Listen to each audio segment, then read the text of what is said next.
That's just sports, baby.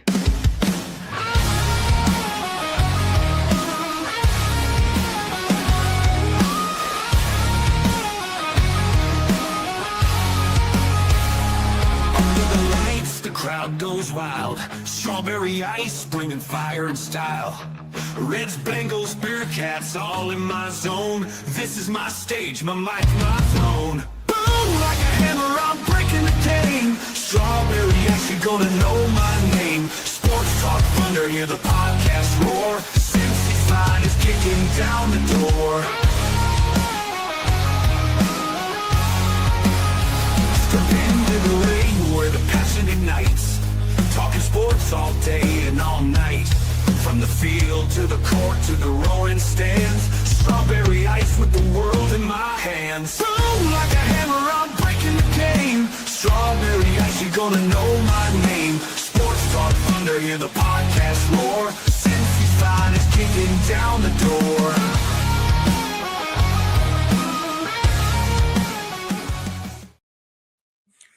Guys, what's going on? Welcome to the show. This is Sports with Strawberry Ice. I'm your host, Iceman Jeff Trunapole. And as always, I bring you sports from a West Side point of view right here in the great city.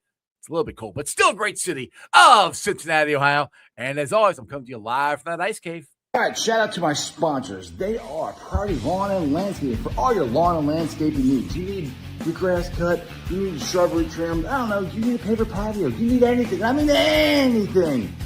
Landscaping requires. Think Priority Lawn and Landscaping. Also, shout out to T Properties, quality housing for quality people. Check out the website at www.tpropertiesllc.com for all your rental property management needs and your rental needs. And of course, Meyer Window, Door, and more. I got them in my house. I highly recommend you get them in yours. They're energy efficient, great looking windows, easy to clean. Meyer Window, Door, and more. The website is MeyerCincinnati.com. And also, shout out to my favorite brewery, Moorline Lager House. Get on down there, get you some delicious Moorline beer, some delicious Moorline food. You tell them I sent you. Moorline Lager House. That's right. Make sure you guys give Priority Lawn and Landscaping a call. I know, what ice? I don't need anything done with my lawn or anything, right? It's covered in snow. Well, you want somebody to remove your snow. Those guys are out there all the time doing it right now. So if you got, I don't know, a foot of snow, or you got some piles that you just can't move, or you got the city sidewalk that you got to get cleaned off that you just don't want to do, give Priority Lawn and Landscaping a call. What is up to everybody in the chat? We've got Stranger in there. We got Ronnie in there. We got Brad in there. So I'm glad you guys joined me. You guys paid attention. I said, make sure you hit the bell for the notification because I'll be going live early today, because when you have a very special guest and a very busy special guest, because he not only does the Reds broadcast, he does college basketball. I think he does some football. He does all kinds of stuff. He is one of the best broadcasters around. I am so happy he is a Cincinnati Reds broadcaster. I think this is entering his fourth year. I'll ask him here in a second if I'm right. But he is the one and only John Sadak. Hey, John, how you doing, buddy? What's up, Ice? I'm doing great. Yourself? Good. So, excuse me, am I right? This is your fourth year with the Reds? Sixth. Sixth? Oh, wow. Holy crap. I'm way off. 6th year. Okay. Man, I'm getting old. I'm 50 now. I'll be 51 in April, so I'm losing my memory. Everything blurs for all of us. That's why I have to have the computer near me to make sure my memory's not failing me too. Yeah, I'm like, wow, 6 years. I didn't think of that. So you were here when Gino played last time then? Yes, Akala. Oh, yeah. Okay. Yeah. Because I was thinking that you weren't here. Okay, all right. So with that being said, I don't know if you probably saw any of the stuff I put out there on Facebook or anything like that. I was still ecstatic about the signing of Good Vibes Only at Eugenio Suárez. The Reds went out and did what all of us have asked them to do. They went above and beyond their payroll and got one of our favorite players back, Eugenio Suárez.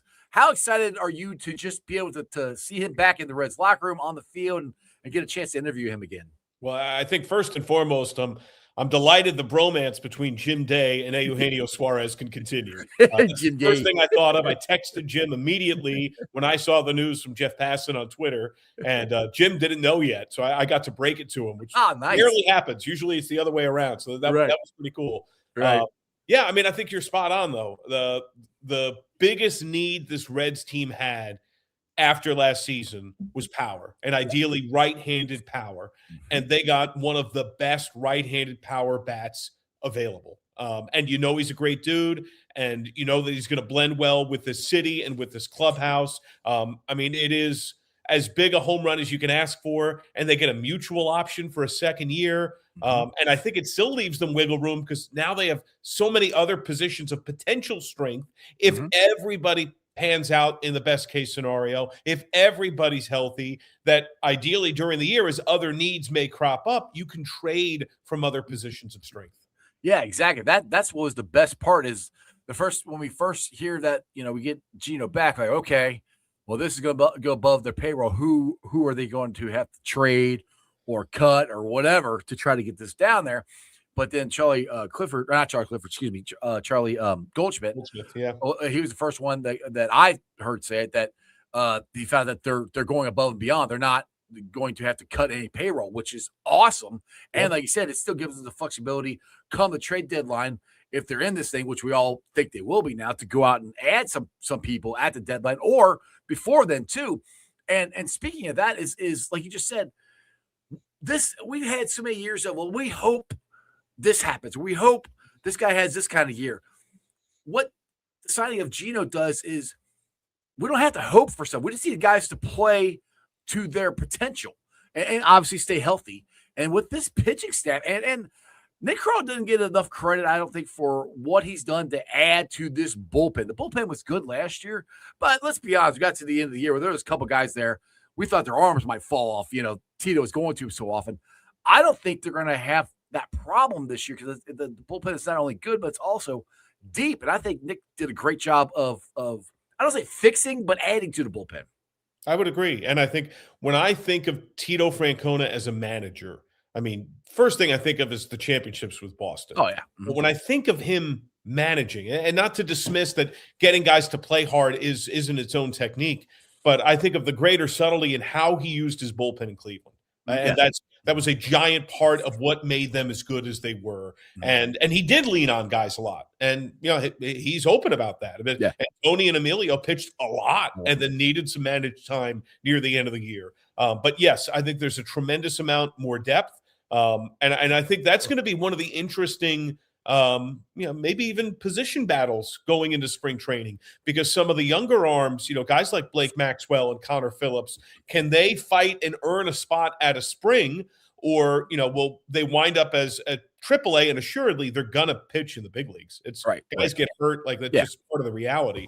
But yeah, I think you can shorten the game. And when you combine that with the rotation that still, in my opinion, has not fully actualized its potential. We have not seen a full year healthy and productive Nick Lodolo. We've not seen a full year healthy and productive Hunter Green. And it's doubtful we will see all of it, but could we see some of it? I think there is another level they can go to as well. Yeah, exactly. Like Hunter Green, seems like a lot of Reds Nation are down on him. I don't know why. I think Hunter Green is one of the best pitchers in baseball, and I know he was injured again last year, and there's some didn't understand what he was. I don't understand what his injury was, but that doesn't matter. The point is, if he can come and pitch to his potential, he's a potential Cy Young candidate. It seemed with Abbott. Abbott's already been an all-star. Lodolo seemed like he got the blister thing under control until he didn't. And let's not forget Chase Burns. I am very excited to see Chase Burns. I think he is probably going to be your fifth starter, and depending on his innings or how that goes. But then you have Rhett Lauder, who will probably be in AAA. But that's the thing, is we have guys in AAA, to what you're just saying there, that if guys get hurt, or like Chase Burns, his innings are going up, he needs to skip a start or two. We'll go down and get Rhett Lauder. We'll go down and get these guys and bring them up and not miss a beat. That's the depth of this pitching staff. Yeah, and there's still some fragility there that most teams deal with. And assuredly stuff's going to happen that we can't predict, right? They're going to face some tight spots at some point, but I totally agree with you. I think the biggest domino is the signing of Gino, because there's good reason to have a lot of faith in the pitching. I agree with you that the bullpen has been augmented very well. I love the Pierce Johnson signing. I think there's a lot of good options and weapons. They have more left-right balance in that pen. The question mark is offense. I mean, the offense scuffled significantly last year. At times, the offense was hard to watch, and power changes a lot. Now, like Gino, like he's not going to hit 300. He's going to strike out. He's going to hit into some double plays. That's what all power hitters do. It's what Pete Alonso does. That's part of the if you traded for a Brent Rooker, who's a guy that I thought would have been a good fit with this group, it's what he does. And his average has come down as well. But it gives so much balance. If you're going to nitpick, the nitpick probably right now is they're a little more right-handed heavy. I think that's a good problem to have, considering the troubles they've had against left-handed pitching in the past. And if you find that is something you need to tweak, well, that's something I think you can more easily tweak near the deadline, right, with the amount of talent that you have. Exactly. And the thing is, like, Gino doesn't fix, to your point, Gino doesn't fix everything. No. He just he makes the lineup make sense. It fits. And the other guys are going to have to produce. I mean, Ellie, we need Ellie to hit like he can't. And the biggest thing for me is I think it takes some of the pressure off of Ellie. I think it takes a lot of pressure off of Sal Stewart, too, to be honest. Yeah. I think you could start Sal Stewart in the beginning of the season. You can hit him lower in the lineup now. I think if you didn't have Ellie, you might be trying to put Sal in, fourth or fifth. Now you can hit him sixth or seventh at the beginning of the season to get him, acclimated. He had to play a month in the major leagues, but it's not a full season. So you don't have to take pressure off him. It takes pressure off of Eugenio Suárez, or excuse me, Novi Marte. Takes the pressure off these guys because they had the guy who been there, done that, can't hit the home runs. Now, a big key for me is the return of Matt McLain. I call him Matty Bats. But if he can get back to the way he hit before his shoulder injury, with most people who have shoulder injury, it takes about a year to a year and a half, and they're most of the time back to normal. I'm expecting that from Matt. That's going to be a huge thing to get him back and hitting second behind TJ Friedel. What's your thoughts on Matt McLain? Well, if there's an example, if there's any player that you can look to for the impact of a shoulder injury, how long it takes to rebound, and what's potential after that, it's Eugenio Suárez. I said the same thing. Yep. Suárez had that shoulder injury, and he said he felt fine, and I believe he did. And I think Matt felt fine last year too, but it's just part of the blunt reality. I mean, I'm curious, once Joey Votto starts working as a national broadcaster, if he starts talking about his own career more. I wonder how he feels now about his own shoulder and biceps injury that happened near the end. Because, he confessed himself in that presser before he came back the last time. I don't know if this is the injury or if I'm just old. Right. I'm not sure what it is. And it's, like anything in the world, it's probably a combination of the two. But Cowboy talks about it at length, granted from a different position group. The shoulder is a very complicated, lingering issue. And if McLain can bridge the gap, if he can be in between those two extremes, he already is a way plus defender. He helped the Reds defensively a lot. And that's where the roster tweaks they made last year, Ke'Bryan Hayes at third, McLain being the everyday second baseman. This is a team that's built on pitching and defense. And that's what a lot of Tito's best teams in Cleveland were like. This is looking more and more like some of those teams with some other wrinkles to it. And he's a huge help in that regard. And the thing is, too, I think it's people aren't looking at this as much as they should, because everybody sees Ke'Bryan Hayes like, oh, he's a platinum glove winner, great glove, no bat, which he might actually hit some more this year, depending on how his back is. But I think the bigger key for him is his glove and how that is going to help Ellie. And we all want Ellie to cut down on the errors and everything. I think having Ke'Bryan Hayes there next to him for the majority of the season is going to help Ellie as far as that goes too, as far as not try too hard, I guess, to go get everything he has to get. Yeah, I mean, I think he can help cover for a lot of things. I do also, when you bring that up, I think of the time that they kind of went into each other going after a pop fly, because one of Ellie's great strengths is his ability to track balls in flight, almost be like an outfielder on the infield. He's made those plays up against the sidewall, the warning track in foul ground. But yeah, it's a huge, huge help. I would also say, just the 2 points that you've brought up already, when I was at Reds Fest, I got to host a Q&A with Matt McLain, and one of the questions that fans had for him was his focus coming into this year. And one of his primary focuses was to try to be more aggressive earlier in the count. And I think that's a pretty strong self-scout because, you watch the Reds games. A lot of the folks watching this right now watch the games. If there was an area of repeat weakness that it felt like he was down 0-1 a lot. And it kind of had him, in a tough spot. So I think, you don't want to telegraph everything and be 100%, but I think selectively being more aggressive earlier can and will help him. I think it puts him in the right frame of mind.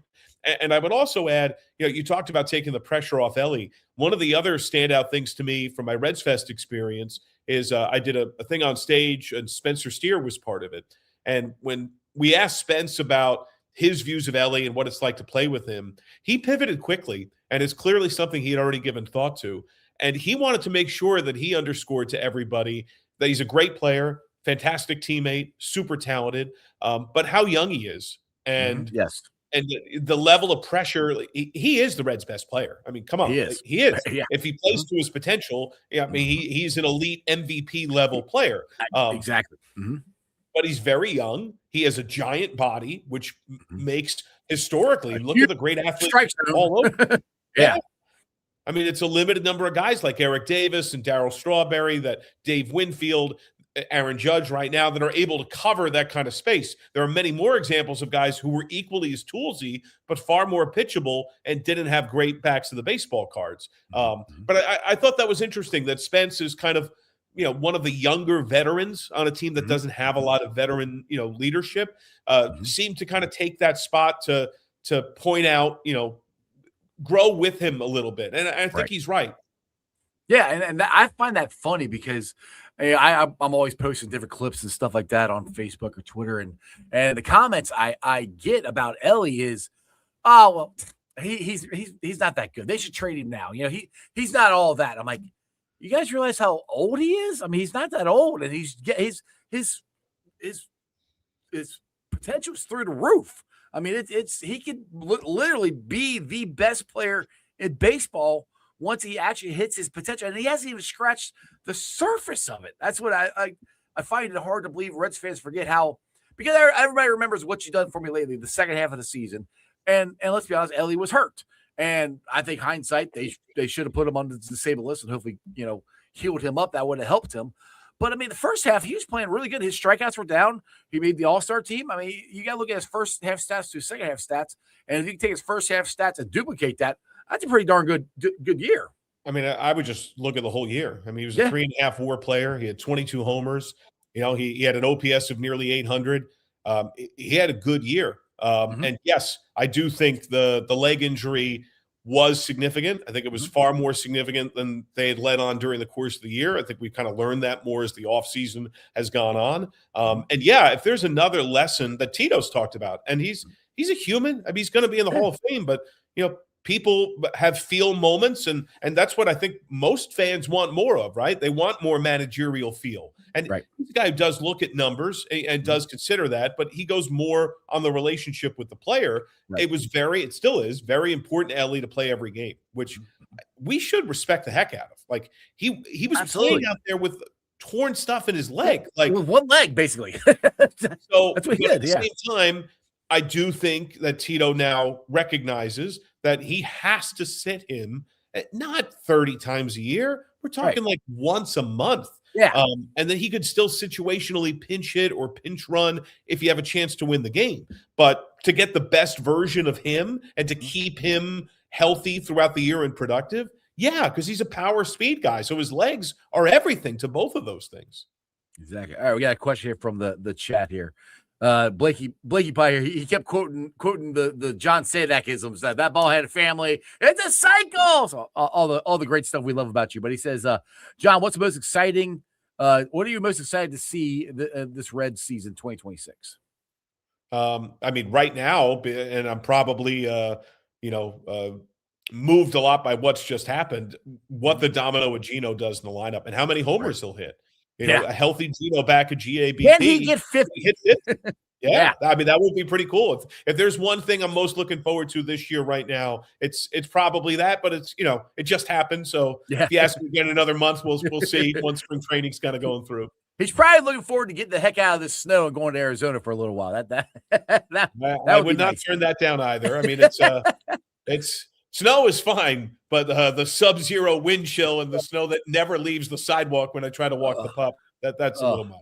It has been brutal here. All right, so I do want, before you get out of here, I do want to talk and get some information to Reds fans about the Reds TV deal and how people think they just have to pay for it, which you can pay for it, but if you have cable or anything, it'll be still on that provider as well. Is that correct there? That's how I understand it, and I know that's how all the other markets have worked as well.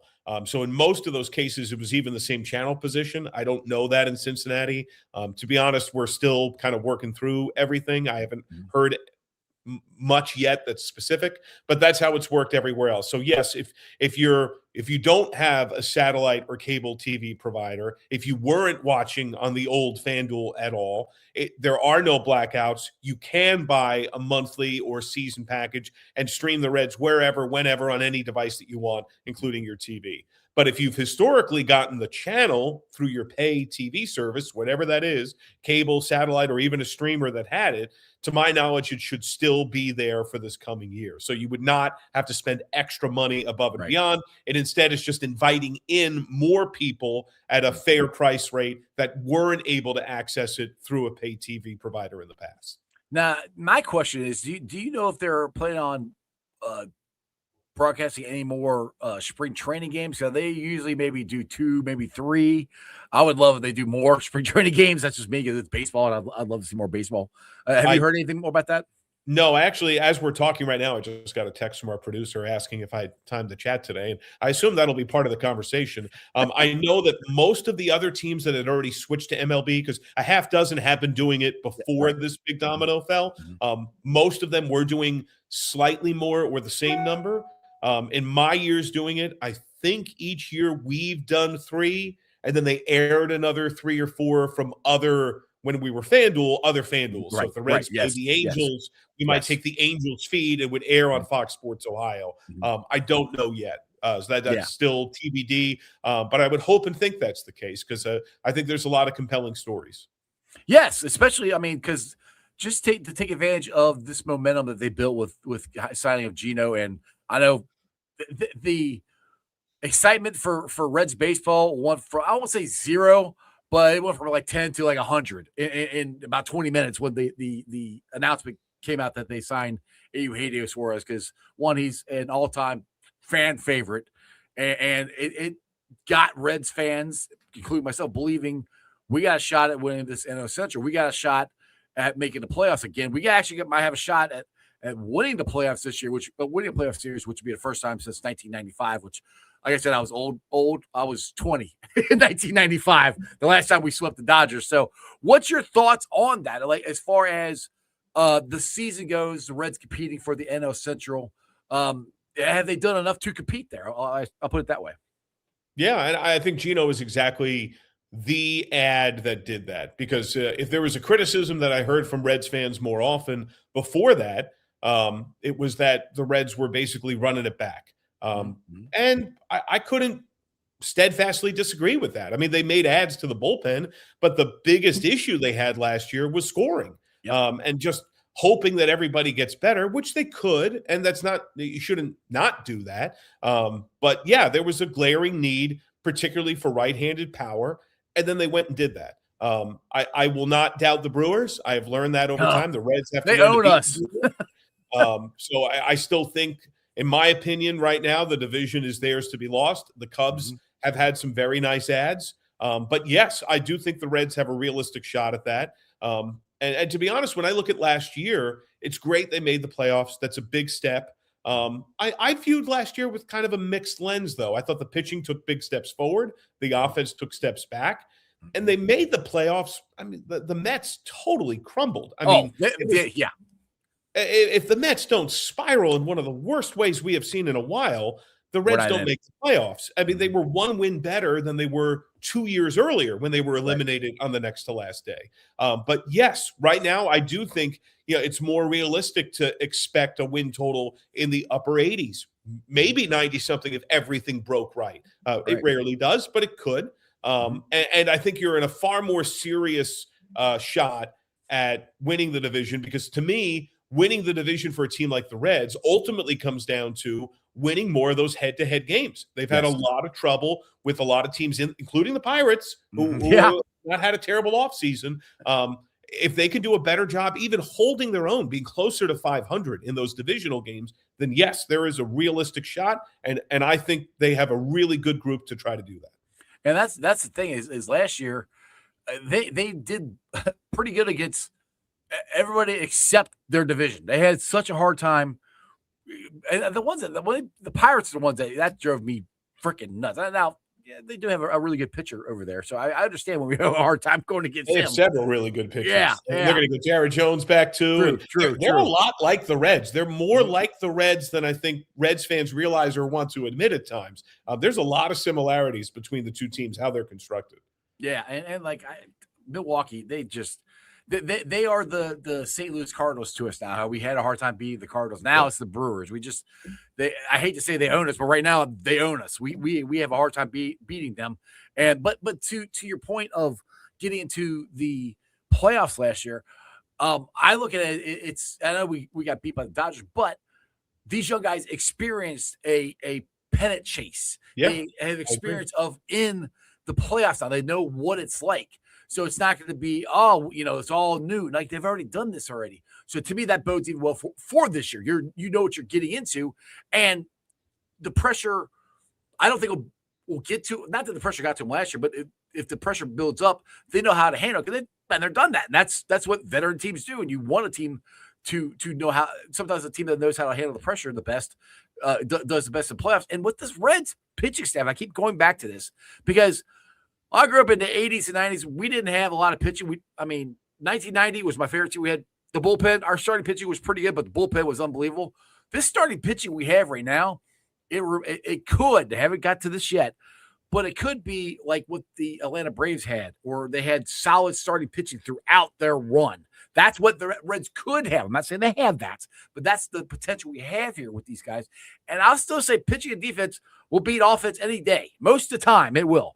But that's what the Reds had this year, and that's where hopefully that comes to fruition. We get Ellie's competing for MVP, South Stewart's competing for Rookie of the Year, and Hunter Green or somebody on his pitching staff is competing for a Cy Young. If that happens, you're gonna have a pretty fun year. The broadcast there, John. It's gonna be fun. Certainly hope so, and I'm looking forward to some other sneaky competitions in spring training too. Particularly what Edwin Arroyo can do. Yes, I think yes. He'll almost assuredly go to AAA, but could he be up at some point during the year? He also had a similar but even worse shoulder injury than Matt McClain had days apart in spring training a couple of years ago. And also, I think Edwin Rodriguez. What he can do, Hector Rodriguez in the outfield, what he can do, because I think he was fringy. Charlie reported that he was that close to being a September call-up. He was having an electric year. And I spent some time at Reds Fest with Blake Dunn, who had months of production after a swing and a mental change to AAA. And he struck me with a different confidence. It wasn't a hiccup of a couple of weeks. It was a lot of at-bats. Big leagues is different. I totally grant you. But he is a speedy option that can also be in center field, let alone the upside of a guy like a JJ Bleday, who they added, who 2 years ago, he had a 120 OPS plus. Like, he's got power. He's not a high average guy, but he can play multiple outfield spots. He's got legit pop. He can walk. I think there are some other players that are newer to the mix or rebuilt, refreshed in some way that could be part of adding to wins for this Reds team.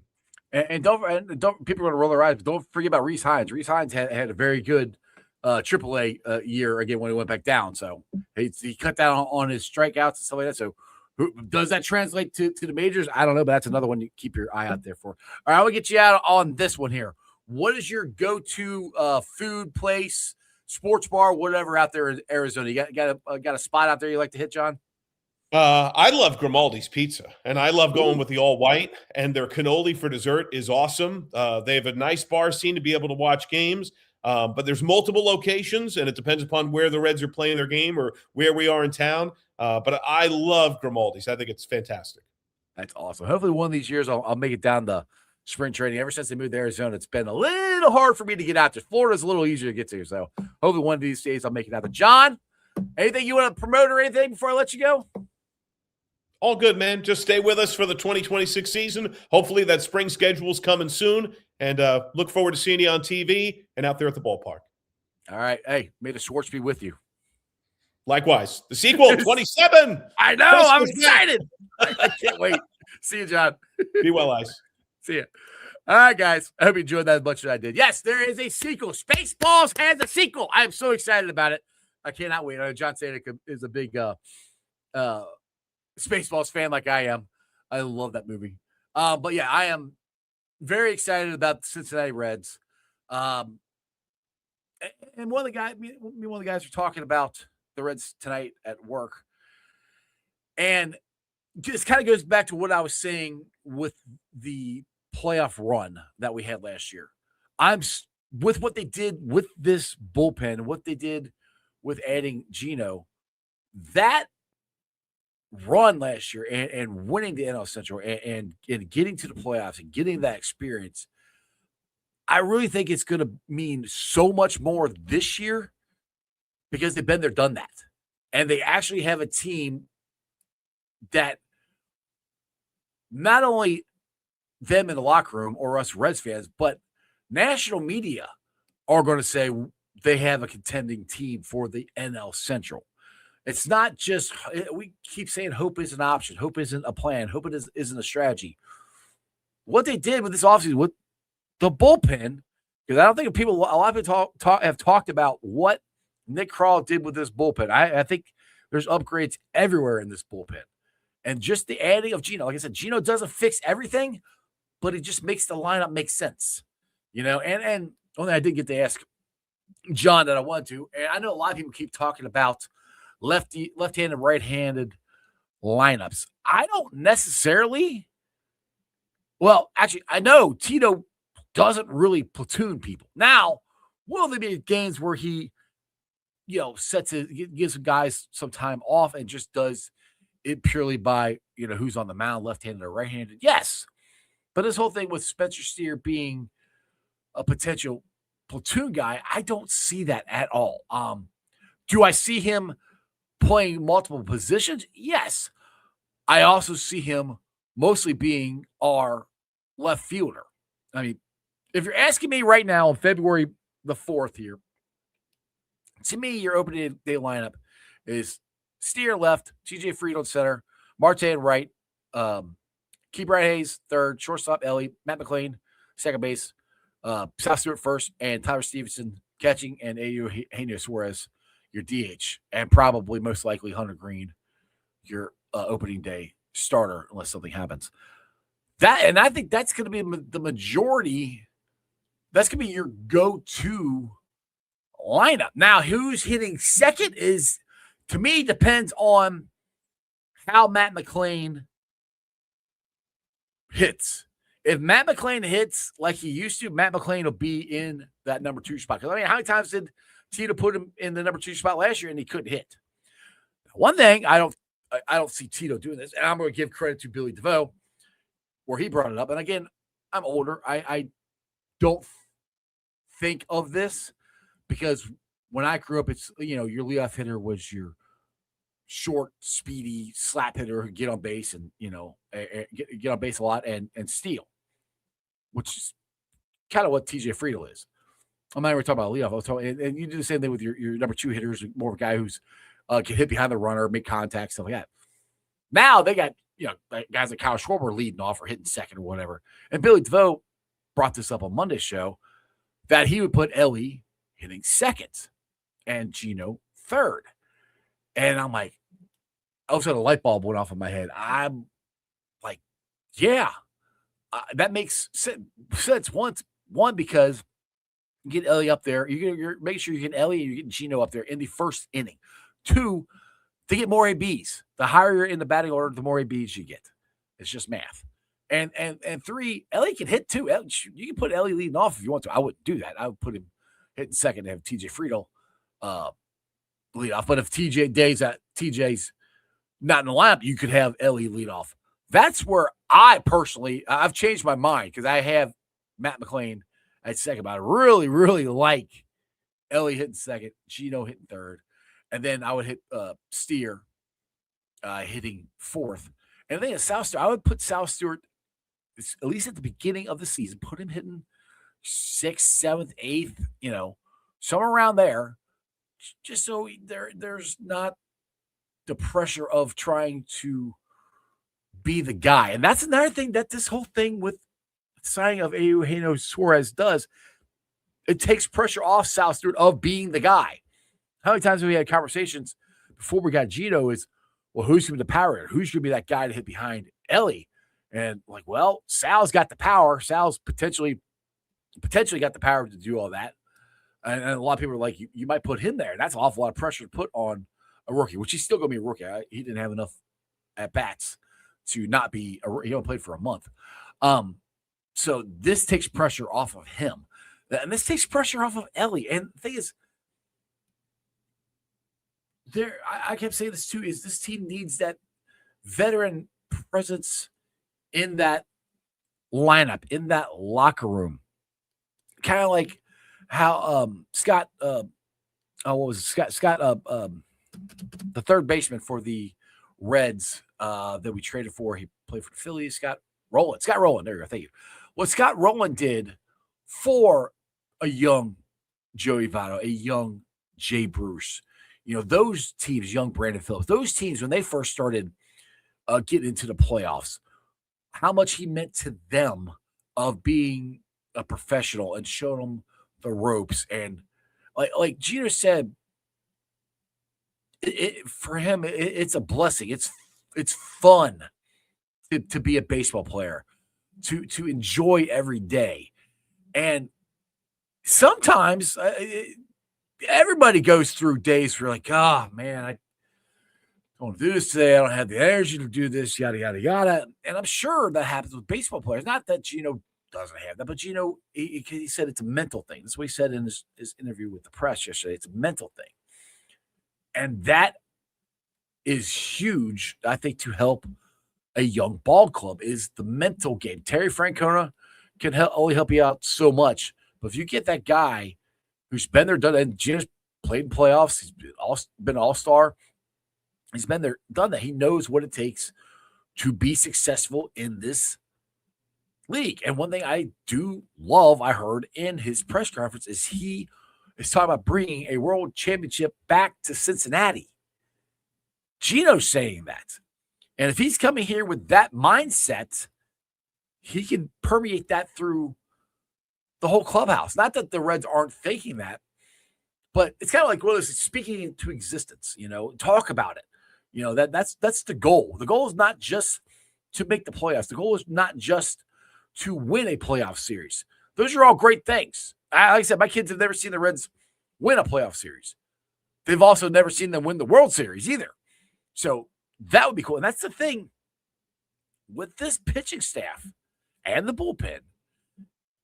Just get it. Because I said this last year when the Reds got into the 3-game series with the Dodgers.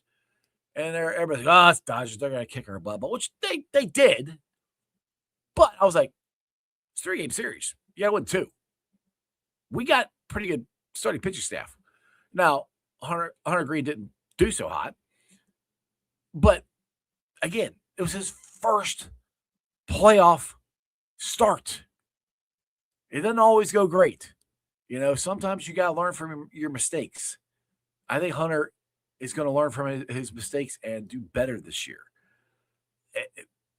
That's where just all of it. Now, to win, you got to have luck. You got to have, which luck, for me, it would be health. If this team can stay healthy, when for the most part, they were fairly healthy last year. Year before that, they were hurt a lot. But the thing is, too, they also have depth, just like John was talking about, with the outfield depth they have. With and I was going nuts about them signing J.J. Bleday.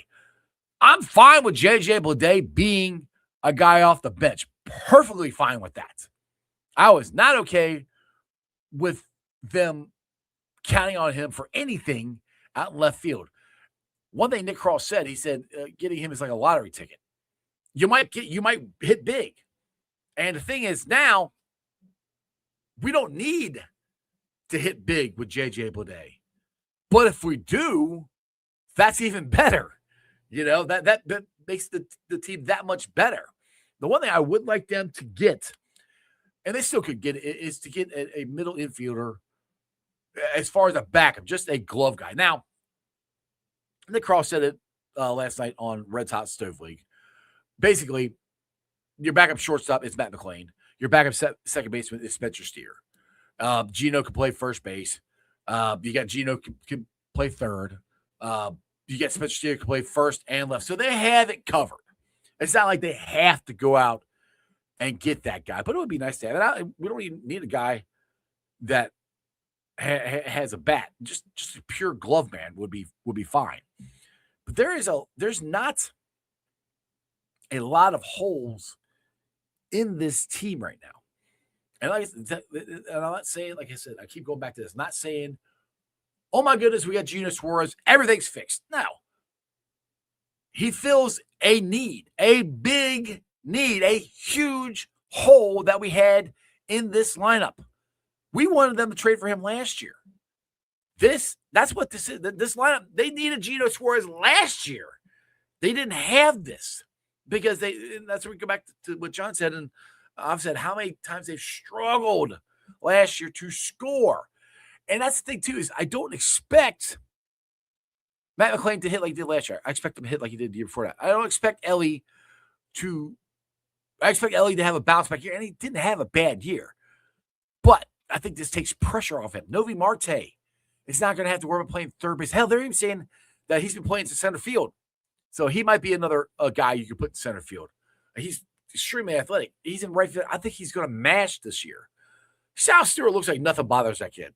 He's lost some weight. He's more agile, which is good to try to play defense at first base.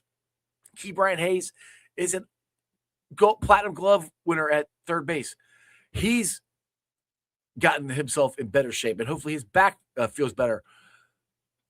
We're going to give him some games off so his back can make it through the whole time. We're going to give some games off to Ellie, and I think Ellie's okay with that. And there's nothing wrong with Ellie wanting to play every game. I find that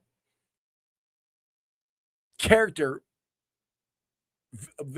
building for him an awesome thing that you don't see from professional athletes where they want to play every single game. And Ellie, I think, after going through it last year, realizes 162 games is a lot of games. It's a lot of pounding on your body. And like John said, he's got a long, tall, skinny body. It wears him out. Now, we're not saying he's going to miss 30 games. Like I said, once a month, have a day off, or you just DH instead of playing the field. Stuff like that. That's all Ellie's going to do to give himself a break. Just give yourself a break, though. Take some time off. That's what he's going to do. All right, let's see here. Let me go with you guys are. Let's go. Oh man, you guys blew this up while I was talking here. I love it. Blake Days. Blakey Pie counting down to opening day. Exactly. No, it takes all the pressure off of Ellie. You're right. Exactly, Ronnie. Having power in the lineup means Ellie has to perform. Are you saying to put some more pressure on him, or takes it off? Means Ellie has to perform now. I mean, Ellie did perform. I don't think he's going to have to try as hard. And that's where I'm like, that's where I look at it that way. He doesn't have to go hit 5. He's going to get more pitches to hit too. That's the biggest thing is Gino's going to give him more pitches to hit.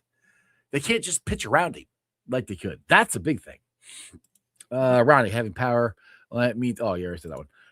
Chris, I see they ranked Ellie as 9th shortstop. He is to be more consistent this season. Yes.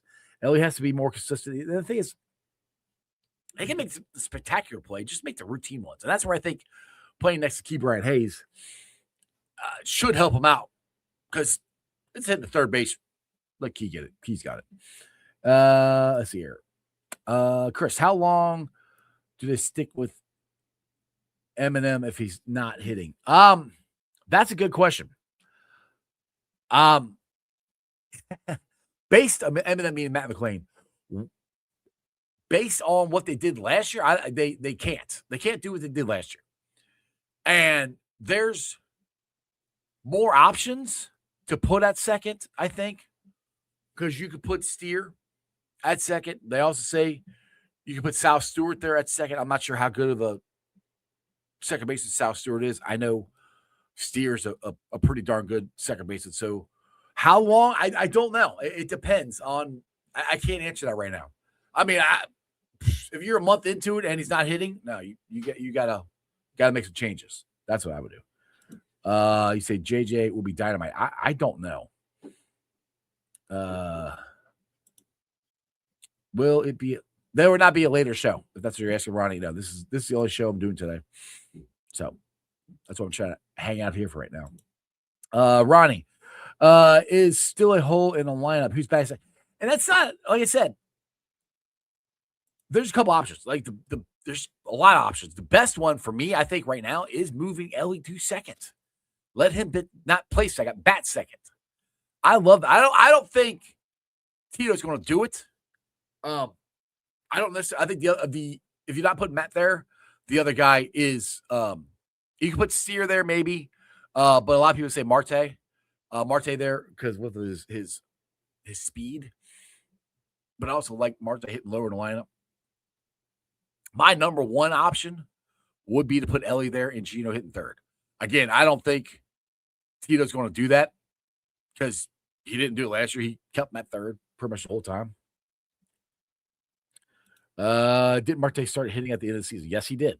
And he also made that tremendous play in right field. Crip here. Poor Burrow can't get defense playing flag football. Oh, yeah. What if I love Jamar, but if he doesn't drop 2 touchdowns, they win? But did you see that defensive play Jamar had was freaking unbelievable. Unbelievable. Crip, Ronnie. Another key is can Key hit the season? And the thing, like, I don't know if that's actually a key that he has to hit. That's another thing that Gino does.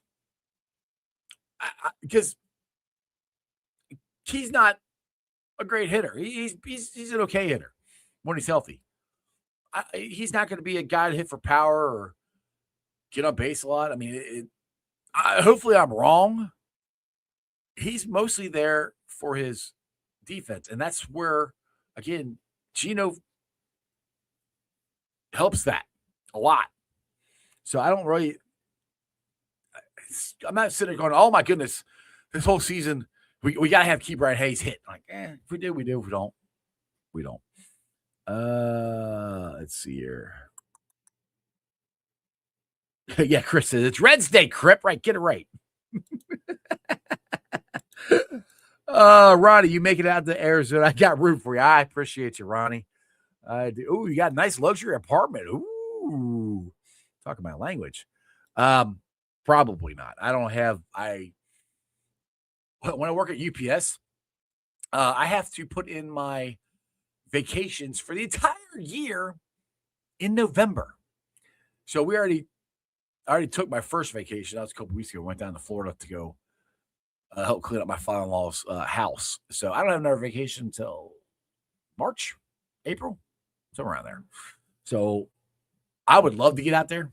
I mean, what I would love to do is if I could do this just for a living is go out there for a month and a half and do my shows from somewhere in Arizona and just go out and interview Reds players and get content and put it on my channel. That would be freaking awesome. I would just stay out there, until the Reds came back to town, and I could still cover the Bengals and Bearcats, just, watch them on TV. That's what I would love to do. Let's see. Yeah, you saw the pick from Uno. That was unbelievable. That was just an unbelievable pick right there. And one thing, we are talking Reds here, but I do want to say something about the Pro Bowl game. I kind of missed the dodgeball, and I really missed the quarterback challenge. I enjoyed those.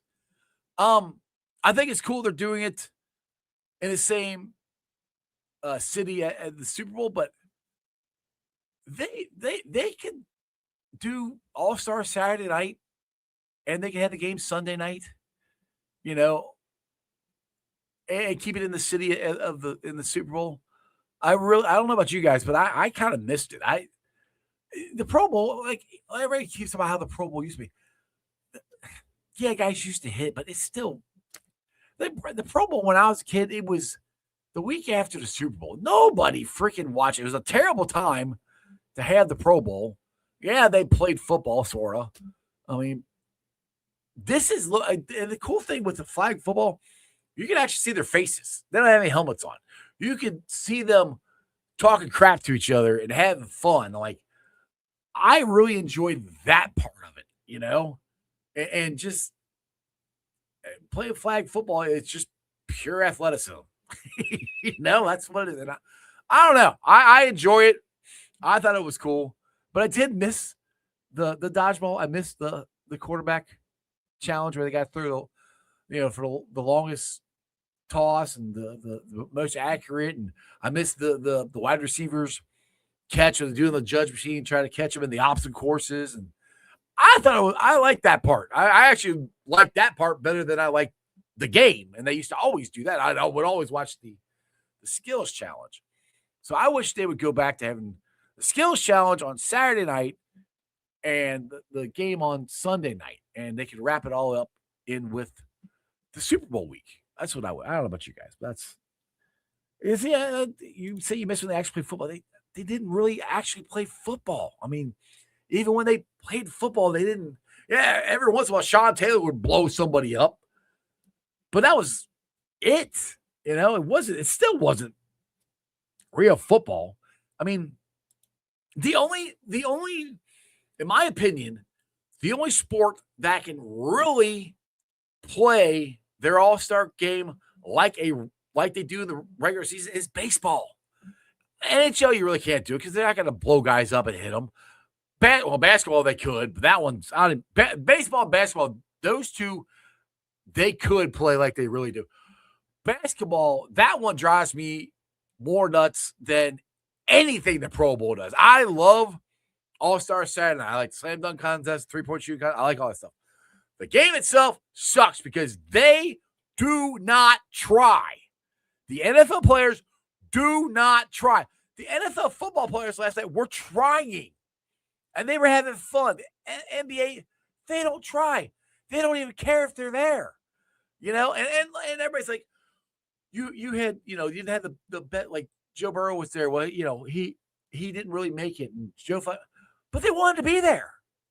I'd rather have guys who want to be there and play than guys who don't want to be there. And the NBA has guys who don't want to be there.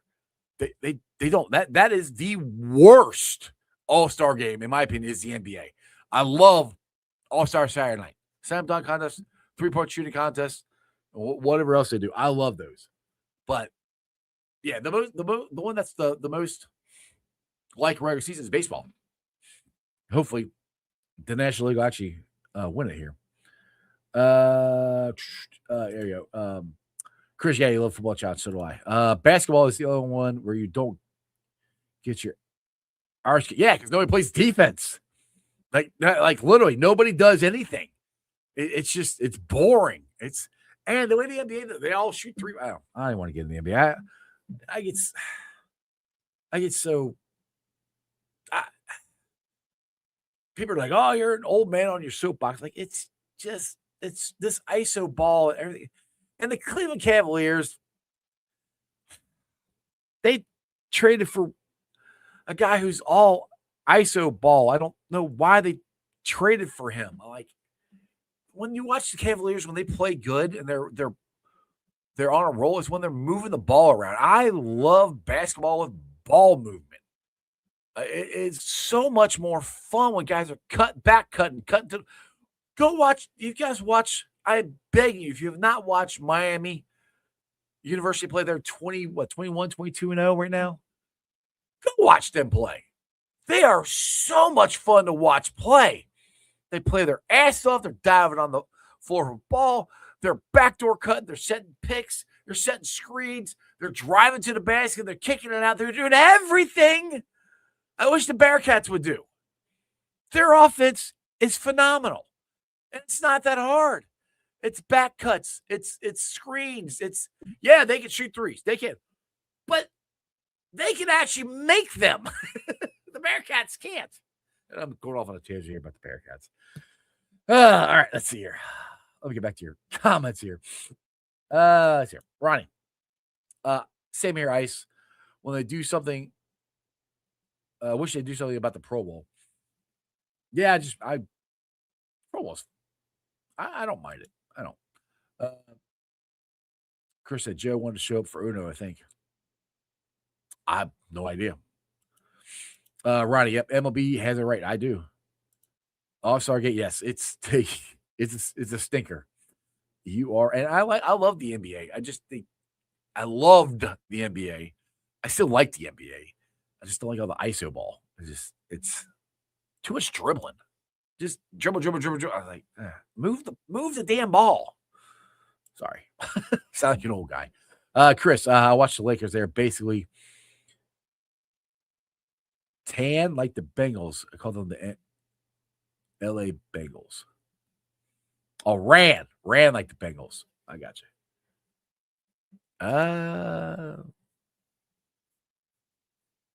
It might be. Yeah. I don't really pay attention. I grew up a Larry Bird fan, so I hate the Lakers.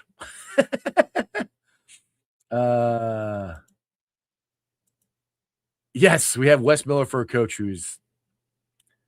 he's a very nice guy. He's a great recruiter. He just can't coach. He doesn't know how to run an offense. Yeah, you're right. UC is not good. Since they does not play fundamental basketball. No, they don't. It's so. And for West to come out and sit there and say, you guys would be really happy to see how hard these guys play. I'm like, they're playing hard. I agree with them, but they're not winning. And West, and somebody else brought this up to me. I don't remember who it was. Just off the show. West doesn't have like a veteran coach, assistant coach. You know, I like Rick Pitino Jr. there. He said something interesting on their win this past weekend. I think they played Saturday. That his assistant coaches pointed something out. And he listened to him. And that changed the game. And they went on the win. I've never heard one single time Wes Miller say anything about any of his assistant coaches doing anything.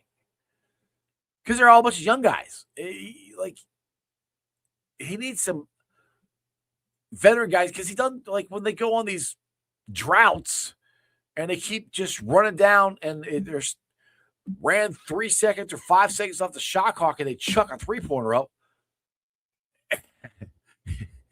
If Mick Cronin is the coach or Bob Huggins is the coach, your ass is getting yanked out of the game right. He'll call a timeout and yank you out right now.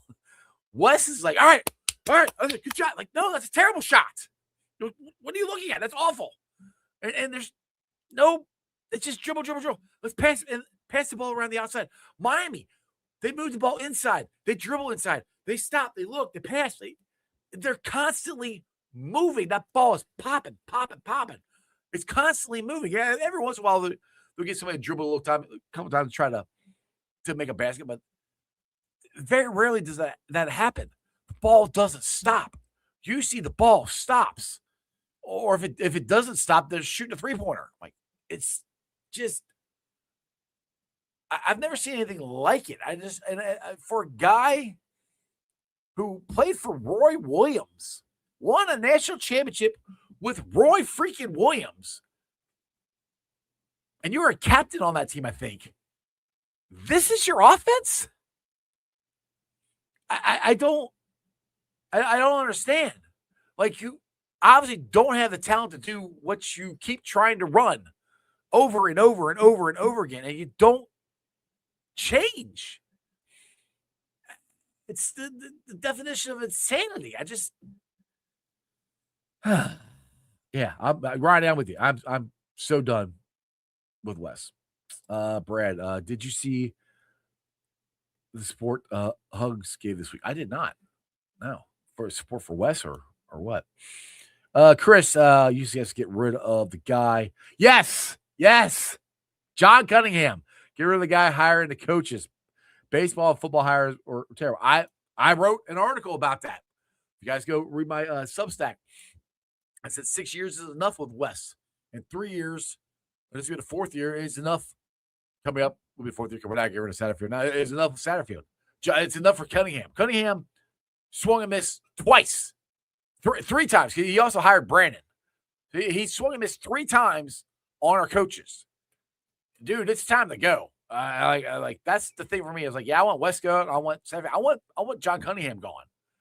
Because you're and why you still have Wes Miller here, I don't know. I don't understand any of it. I have no idea why you keep doing the same thing. Oh, he showed us Sport for West. So that's cool. I mean, that's I have to. Was it on Twitter or was it I'm talking about it or what? I don't know. All right.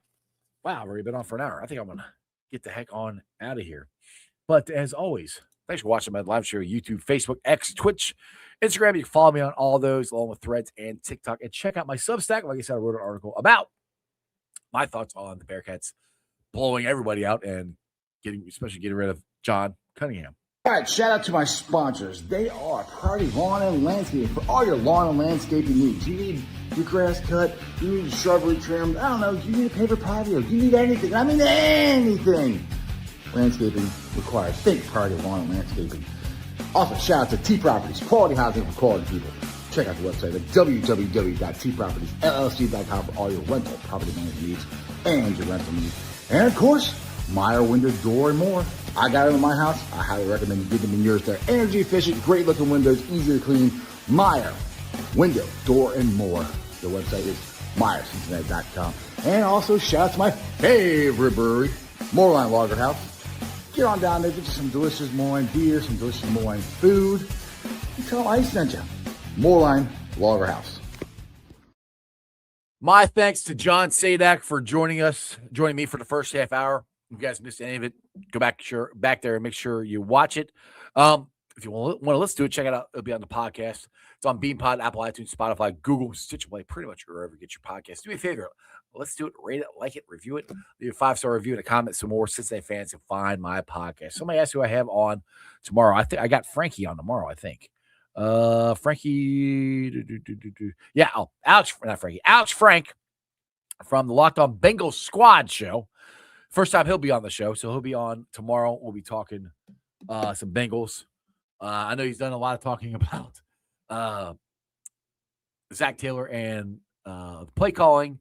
They did a whole thing about Joe Flacco resigning him. So if you guys have not listened to the Locked On Bengals Squad, I highly recommend you go check him out. He'll be on tomorrow. That will be back at 5:30.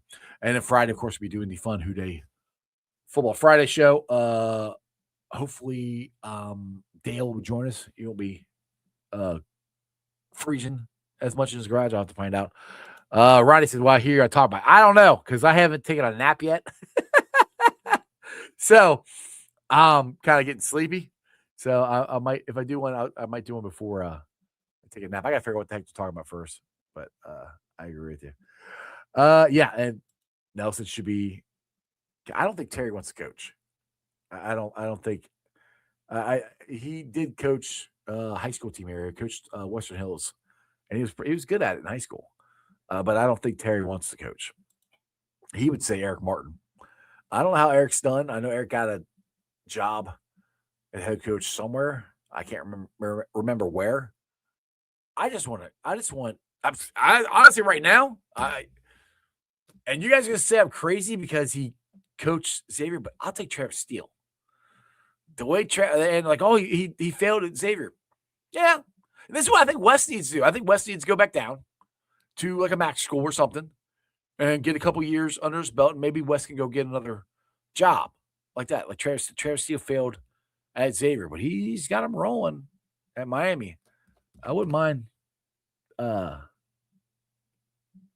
getting Travis Steele there. You're interested in learning more about the new TV deal? Well, go back and watch the beginning of the show. John Sadak explained it, but basically, if you have cable or however you watched it last year, you can watch it that way again. And if you are streaming it and you got the FanDuel app, you're gonna have to get a different app if that's the way you watched it last year. But if you have cable and everything else, you should be able to watch it. So Brad, Travis would be stupid to leave Miami right now.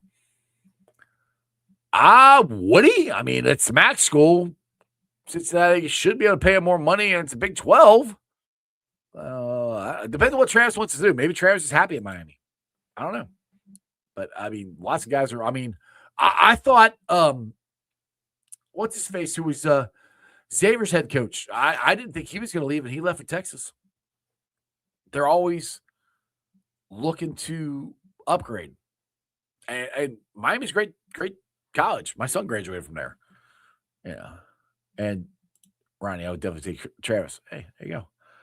I would too. Who knows? We'll see what happens. I'm going to get the heck out of here. I'll see you guys tomorrow. And you guys have a wonderful day. Stay warm out there. Ronnie, I know you're going to stay warm. You're out in Arizona. So have fun. Other than that, you guys, remember one thing and one thing only. That's Who Dey for life. And everybody throw it up. That's just sports, baby. See ya!